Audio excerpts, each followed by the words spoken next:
Welcome and thanks for joining us today. I'm Billy Mitchell, Editor-in-Chief of FedScoop, and I'm joined by Andy Campbell, Director of U.S. Public Sector Market for Cisco. Andy, thanks so much for joining us. How are you doing today? I'm doing great. Thanks very much for having me today. Looking forward to our time together. Absolutely. I'm excited to talk about some of the larger themes at this year's FedFWD Summit. And I wanted to start with the topic of digital transformation.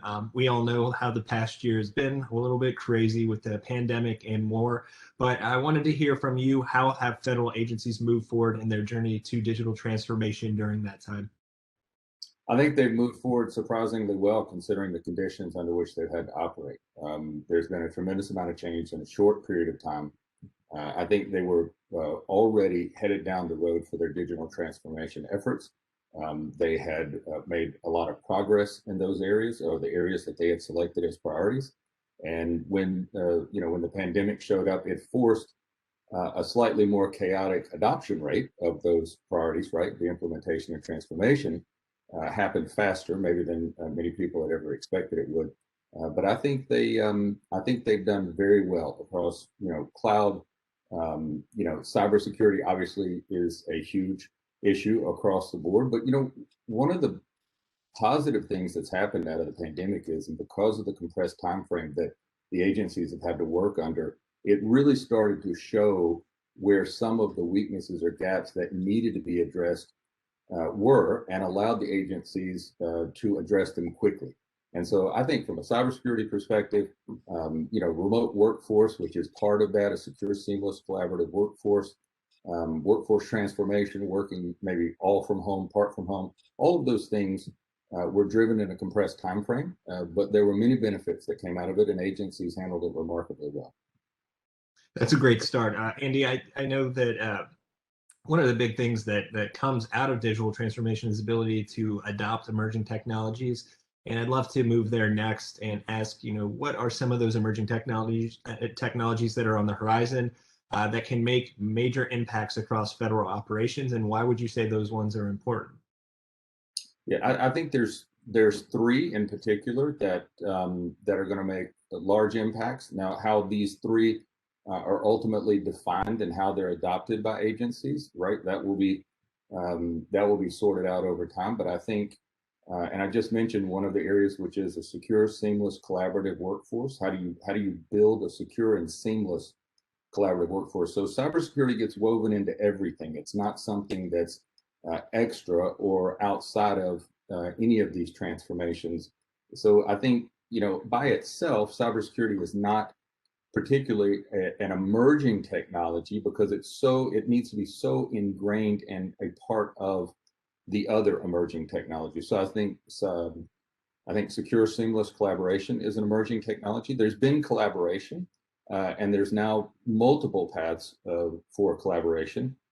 But how one creates a secure and seamless collaboration wherever you are, whoever you are, getting to the right resources, the right people at the right time and space, I think that'll be one of the big emerging technology areas. Network as a service, still to be defined, because many people have their own definition of what that means, as you would expect at this time. But network as a service, being able to acquire access to and consume evergreen services that move all the way from a secure access, a secure access layer at the edge, IoT and edge processing, all the way back through the network itself, to be able to monitor and secure those transactions, both processed at the edge and that which has to be moved back to the core, a multi-cloud strategy. All of those things kind of fit into network as a service, right? How will agencies, as opposed to CapEx acquisitions, acquire those services in a way that lets them adapt to changing environments like what we saw this year and what we may see next year in a form that we don't know of yet, but everyone will still need to adapt quickly. And so network as a service, a consumable model for network services, I think is definitely probably the number one emerging technology that's on the horizon. And then I think how the agencies provide mechanisms to adopt the technology and emerging technology trends, right? How will you get it out to the users? How will you know what you have on premise today or what you're consuming? how will you know where the gaps are in that, or security vulnerabilities, or what version of code you're running? We saw many things, SolarWinds and others, where there was a need to know very quickly what version of code, what code was out there, and what version of code was an agency running, or a department in an agency running. So I think secure seamless collaboration, network as a service, and then the tools and technologies to drive the adoption safely and securely for the end users of those emerging technologies. Great, that's a very thorough answer, so thank you for that, Andy. Moving on, I'd love to talk about platform-centric views of IT and how it can empower federal agencies to better achieve their mission success. So talk to me about platform. I know it's a big trend at this year's summit, and something that Cisco is big on. Yeah, well, I think so. If you look back at the answers, or the first two questions, they kind of drove around, and they ultimately land at a network-centric way to consume and adapt to changing conditions on the ground. I think what a network-centric approach allows an agency to do is authorize and secure once the overall platform, and then consume the services that are necessary from that platform, the capabilities they need to piece together in an ad hoc fashion, or a consolidated set of services, but be able to adopt and adapt from those platforms what they need at the time and space that they need them. And then that can change down the road. They may have to move, but once you've authorized and provided a platform of services, then I think the agencies are in a much better position to be able to consume the services or capabilities from that platform they need in the way they need to consume them, without having to go out and acquire and authorize and go through a procurement process for each individual capability that they need. That, I think, is the beauty of the platform-centric model. Sure, that makes sense. It's a very smart model. Andy, as we close out, I'd love to touch back on the concept of working from anywhere. I know it's really big right now amid the COVID-19 pandemic, but I'd love to hear your thoughts on how federal agencies are supporting their workforces to succeed from anywhere, any place, anytime during this pandemic period. I think they're doing a great job of that. I mean, there's always improvements.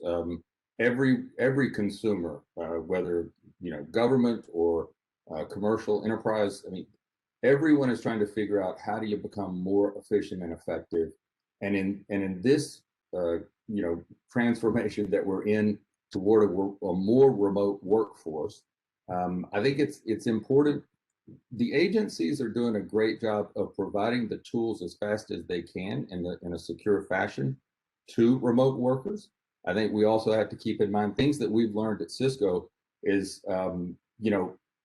you can be on 12 hours of meetings a day, right? And so there's a thing called video fatigue that people, have never really encountered before, because there were breaks and there were ways that you did business or that you had meetings that wasn't just back to back to back. And so I think the technology is maturing. The technology is providing ways to have secure, seamless collaboration.